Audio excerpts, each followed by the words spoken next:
আজকে আন্দোলনকারী চিকিৎসকরা হাড়ে হাড়ে টের পাচ্ছেন যে কেউ দিল্লির বুকে দাঁড়িয়ে এই সুপ্রিম কোর্টে এই মামলায় আপনাদের সুবিচার দিতে পারবেন, যেতে পারেন।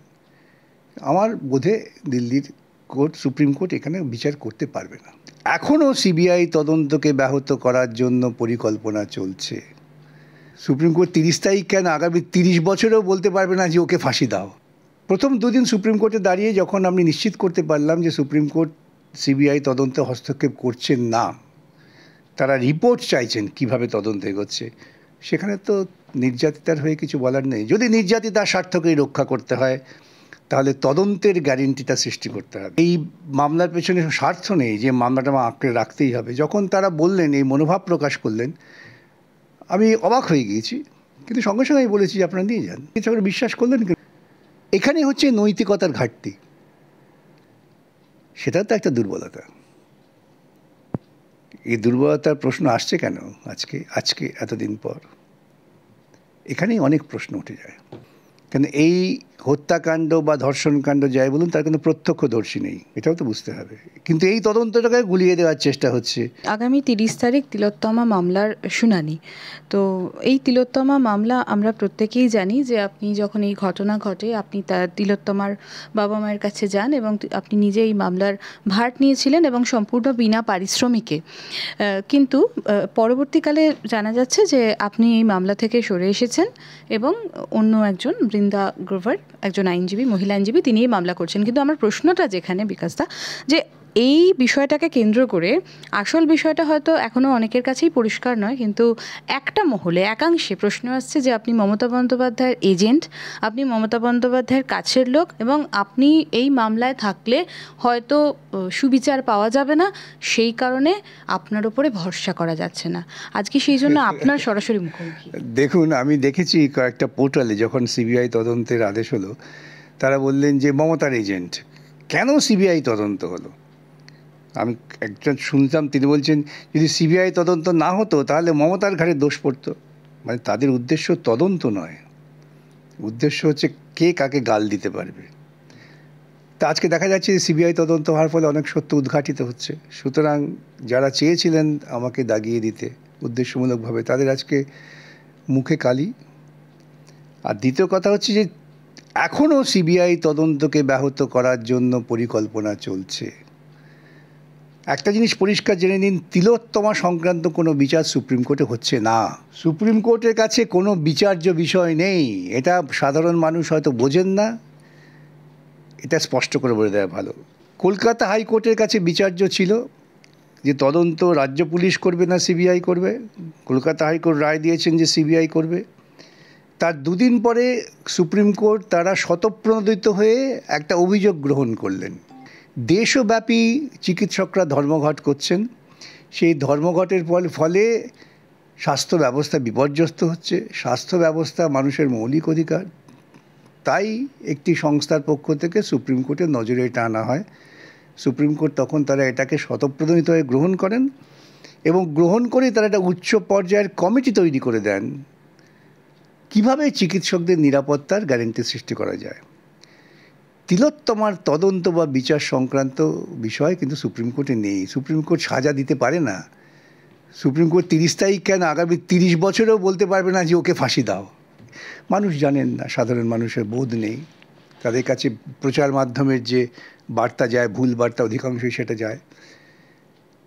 প্রথম দুদিন সুপ্রিম কোর্টে দাঁড়িয়ে যখন আমি নিশ্চিত করতে পারলাম যে সুপ্রিম কোর্ট সিবিআই তদন্তে হস্তক্ষেপ করছেন না, তারা রিপোর্ট চাইছেন কিভাবে তদন্ত এগোচ্ছে, সেখানে তো নির্যাতিতার হয়ে কিছু বলার নেই। যদি নির্যাতিতার স্বার্থকেই রক্ষা করতে হয় তাহলে তদন্তের গ্যারেন্টিটা সৃষ্টি করতে হবে। আমার সেটাই মনে হয়েছিল। এখন ওদের হয়তো কেউ বুঝিয়েছে না, দিল্লির বুকে দাঁড়িয়ে দিল্লির লয়াররা যেমন হইচই করতে পারে তেমন একটা হইচই না করলে নির্যাতিতার স্বার্থ রক্ষিত হবে না। তাদের পরিবার সেটা উপলব্ধি করেছেন। আমি তাদের সঙ্গে সহমত হইনি। আমি বলেছি এই মামলা আপনারা নিয়ে যেতে পারেন। আপনাদের যদি মনে হয় যে কেউ দিল্লির বুকে দাঁড়িয়ে এই সুপ্রিম কোর্টে এই মামলায় আপনাদের সুবিচার দিতে পারবেন, যেতে পারেন। আমার বোধে দিল্লির সুপ্রিম কোর্ট এখানে বিচার করতে পারবে না। বিচার্য বিষয় নয়, এখন এটা পরস্পরের বোধের ব্যাপার। এখন আমার তো কোনো এই মামলার পেছনে স্বার্থ নেই যে মামলাটা আঁকড়ে রাখতেই হবে। যখন তারা বললেন, এই মনোভাব প্রকাশ করলেন, আমি অবাক হয়ে গিয়েছি, কিন্তু সঙ্গে সঙ্গে আমি বলেছি যে আপনারা নিয়ে যান। তারা নিয়ে গেছেন। তারা যদি 30 তারিখে বা আগামী 30 বছরও এই মামলায় বিচার পেতে পারেন, পাবেন, আমার আপত্তি কী আছে? পাবেন না তো। আমরা 2011 সালের পর থেকে চিৎকার করেছি, লোকে ভেবেছি যে ও পাগলের মতো বকে যাচ্ছে। সরকার ক্ষমতায় আসার পর 2011-এর পরে পরিকল্পিতভাবে যে কোনো সরকার বিরোধী প্রোগ্রাম, যে পরিচিত সরকার বিরোধী প্রোগ্রাম, বিশেষত বামপন্থীদের, সরকারি কোনো প্রতিষ্ঠানকে অনুমোদন দেওয়া হতো না। অনুমোদন দেওয়া হলেও ঠিক অনুষ্ঠানের 48 ঘন্টা আগে কি 24 ঘন্টা আগে বাতিল করে দেওয়া হতো। অজুহাত হতো কি সরকারি কর্মসূচি আছে। কিছু কিছু জায়গায় আমরা আইনের ধমক দেখিয়ে ভয় পাইয়ে অনুমতি পেতাম। এতদিন এটা বামপন্থীদের বিরুদ্ধে ছিল, লোকে মনে করতে বেশ হয়েছে, সিপিএমও হয়েছে। আজকে আন্দোলনকারী চিকিৎসকরা হাড়ে হাড়ে টের পাচ্ছেন যে তাদের নবান্ন থেকে তাদের অনুষ্ঠান বাতিল করার জন্য ধনধান্য বাতিল। এই আসল মর্মবস্তুর সত্যটা সামনে এলো, যা যখন বামেদের বিরুদ্ধে আক্রমণ হচ্ছিল সামনে আসেনি, মিডিয়াও সামনে আনার প্রয়োজন বোধ করেনি। আজকে চিকিৎসকদের আন্দোলন বলে এটা প্রমাণ হচ্ছে। চিকিৎসক লড়াই চলবে। আর চিকিৎসকরা বিশ্বাস করলেন কেন এই মুখ্যমন্ত্রীকে?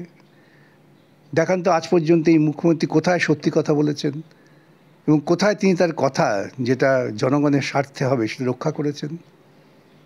একটা দৃষ্টান্ত আছে? একটা দৃষ্টান্ত নেই। চিকিৎসকরা লড়াই করছেন, তারা অভিজ্ঞতায় নিজেদের আত্মোপলব্ধি হচ্ছে, অভিজ্ঞতায় মানুষ শেখে। তারা লড়াই করুন, আরও লড়াই করুন। এবং চিকিৎসকদের পেছনে গোটা সমাজ দাঁড়িয়েছে আজকে। যেটা সমাজের উচিত ছিল যখন শিক্ষা বিক্রি হচ্ছে প্রতিরোধ করা, সেটা তারা ব্যর্থ হয়েছিলেন বা ঘুমিয়েছিলেন। আজকে হয়তো ঘুমন্ত চেতনা একটু একটু নড়ে চড়ে উঠেছে। বারবার যে প্রসঙ্গ এসছে নর্থ বেঙ্গল লবির কথা, এই আরজিকর কাণ্ডের পরে ডক্টর এসপি দাস এবং ডক্টর সুশান্ত রায় তারা বলছেন যে এই নর্থ বেঙ্গল লবি একটা বায়বীয় ব্যাপার, ভীষণ হাস্যকর। আদৌ এই নর্থ বেঙ্গল লবি টবির কোনো অস্তিত্ব নেই? এই নর্থ বেঙ্গল লবির কথা তো আমরা বলিনি, এ তো ওদের লোকেরাই বলেছেন। মেডিকেল কাউন্সিলের নির্বাচন রিগড হয়েছে, মারামারি হয়েছে, গুন্ডামি হয়েছে, তৃণমূল বনাম তৃণমূল, তা নিয়েও মামলা করতে হয়েছে আমাকে। কি অস্বীকার করবেন তারা? আপনি গিয়ে স্কুল কমিটিতে ভোট দেবেন, সেখানেও ভোট দিতে দেওয়া হয়নি। আজকে মেডিকেল কাউন্সিল, বিচারপতিরা আমাকে বললেন মেডিকেল কাউন্সিলে তাহলে কীও চিকিৎসা করবে? হ্যাঁ, এই তো হচ্ছে। সুতরাং নর্থ বেঙ্গল লবি, এই স্লোগানটা, এই বাক্যবন্ধ তৈরি হয়েছে তৃণমূলের ভেতর থেকে, বাইরে থেকে না। এবং তারা যে করেন, কে অস্বীকার করবে? একজন তৃণমূলের বড় নেতা, চিকিৎসক নেতা, তিনি তো স্বীকার করছেন তার কন্যার ক্ষেত্রেও, যিনি আরজি করের ছাত্রী, এইরকম নিপীড়নের তাকে মুখোমুখি হতে হয়েছে, তাকে সরিয়ে দেওয়া হয়েছে। মুখ্যমন্ত্রী চিকিৎসক বলে বা ব্যক্তিগত ফিজিশিয়ান বলে যার নাম বারবার উঠে এসছে, ডক্টর এসপি দাস, তিনি বলছেন যে তিনি এই সমস্ত বিষয়ের সাথে জড়িতই না। মুখ্যমন্ত্রী চিকিৎসক বলে তাকে অত্যন্ত খুব নরমভাবে আক্রমণ করা হচ্ছে। এতদিন পরে বলছেন কেন? আর মুখ্যমন্ত্রী চিকিৎসক হলে ভয়ের কী আছে? আমি তো বুঝতে পারছি। মুখ্যমন্ত্রী যদি পেশেন্ট হন, তো তার যে চিকিৎসক হয়ে তার তো গর্ব করে বলা উচিত আমি তার চিকিৎসক। তিনি বলছেন তিনি সফট কর্নার হয়ে গেছেন। তিনি অস্বীকার করছেন না কেন আমি মুখ্যমন্ত্রী চিকিৎসক? ভয়ের কী আছে? চিকিৎসকের দায়িত্ব কী? এখানে হচ্ছে নৈতিকতার ঘাটতি। বলতে আপত্তি কী আছে? হ্যাঁ, আমি চিকিৎসা করেছি, আমি মনে করি চিকিৎসা করা দরকার। সেটা দেখুন চিকিৎসা প্রার্থী, সে মুখ্যমন্ত্রীও কিছু করেই চিকিৎসা পেতে পারে। এবং আজকে মুখ্যমন্ত্রী চিকিৎসক বলে যারা তাকে দাগাচ্ছেন, কারা দাগাচ্ছেন? সিপিআইএম দাগায়নি, বামপন্থীরা দাগায়নি, তার দলের লোকেরা দাগিয়েছেন। যিনি বুক চিতিয়ে বলতে পারতেন হ্যাঁ আমি চিকিৎসা করেছি, আমার চিকিৎসা বিদ্যায় মনে হয়েছে চিকিৎসা করা দরকার, সে তো বলতে আপত্তি কোথায়? সেটা তো একটা দুর্বলতা। এই দুর্বলতার প্রশ্ন আসছে কেন আজকে এতদিন পর? এখানেই অনেক প্রশ্ন উঠে যায়। শেষ প্রশ্ন, ময়না তদন্ত 30 মিনিট মাত্র সময় লাগলো, এই বিষয়টা নিয়ে প্রশ্ন উঠতে শুরু করেছে সিবিআই অফিসারদের মধ্যে। দেখুন, আমি বারবার বলেছি যে সিবিআই তদন্তের দায়িত্ব প্রাপ্ত হয়েছেন 3 দিন পর, ঘটনা ঘটার 3 দিন পর। এই 3 দিনটা হচ্ছে মোক্ষম সময়, যখন যে কোনো একটা তদন্তর ক্ষেত্রে অত্যন্ত গুরুত্বপূর্ণ সময়। কারণ এই হত্যাকাণ্ড বা ধর্ষণকাণ্ড যাই বলুন, তার কোনো প্রত্যক্ষদর্শী নেই। এবং যা সমস্ত আমরা ঘটনার বিবরণ পেয়েছি তা থেকে আমাদের প্রত্যেকের ধারণা হয়েছে যে একটা সাক্ষ্য প্রমাণ লোপাটের চেষ্টা হয়েছে। কলকাতা পুলিশের অনবরত পরস্পর বিরোধী যে প্রেস কনফারেন্স, তা থেকে আরও মানুষের মনে দ্বন্দ্ব তৈরি হয়েছে। সেটা আমরা বারবারই আশঙ্কা প্রকাশ করেছি এবং সিবিআই তদন্ত করে আজকে এই সত্যতাতে পৌঁছবার চেষ্টা করছেন যে লোপাট হয়েছে। লোপাট তো হয়েছেই, তা না হলে একেবারে বিনা প্রাথমিক প্রমাণ ছাড়া একজন কর্মরত ওসিকে কখনো গ্রেপ্তার করে? এটাও তো বুঝতে হবে। কিন্তু এই তদন্তটাকে গুলিয়ে দেওয়ার চেষ্টা হচ্ছে, এই ভাব দেখিয়ে যে সুপ্রিম কোর্ট তিলোত্তমার বিচার করছে। সুপ্রিম কোর্ট তিলোত্তমার বিচার করছে না।